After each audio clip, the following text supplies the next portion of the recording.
takes all the money I can rake and scrape, buy food, and take care of my 3 children and wife, and so forth, you know. And he says, you have a job? He said, yeah, I work at a job. He said, well, you have any place to go? No. You have any place to sleep tonight? No. No, sir, I don't.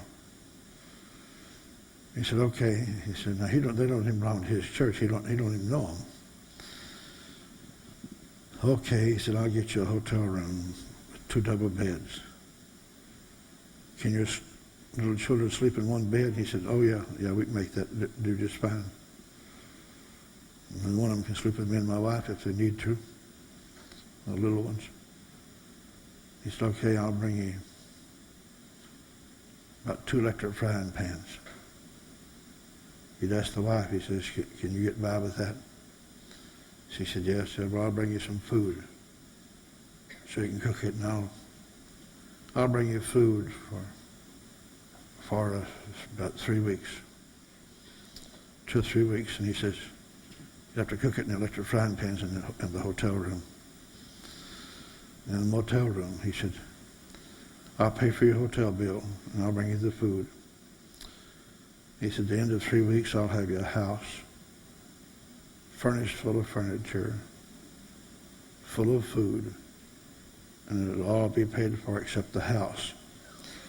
My church will pay the first month's rent, but your house will have, I can get you a house full of furniture for free.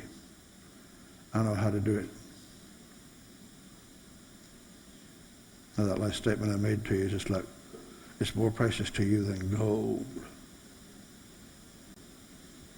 Always remember this.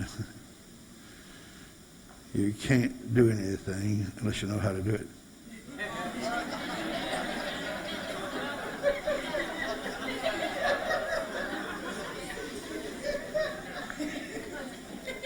And if you don't watch yourself, you'll live and die and never learn how to do very much of the gospel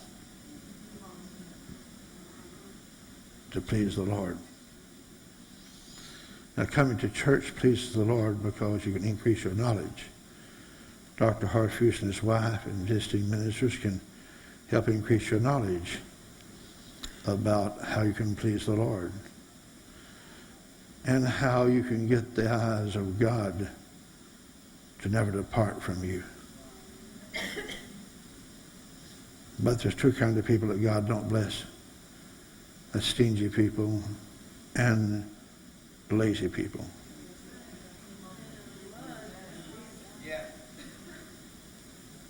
So he'd come by my office and he'd say, Brother Norval, because he knew I would pray in the Spirit after I worked with him for a while, he says, Brother Norval, would you come and go with me? And I said, where are you going, Pastor? He said, I'm going down here to a place where they have stoves. And he says, I need to talk to the owner. I've already made an appointment. And I thought maybe you might like to go with me. He left me to go with him because we'd pray and pray in the car, and God would come in the car and just bless us so much.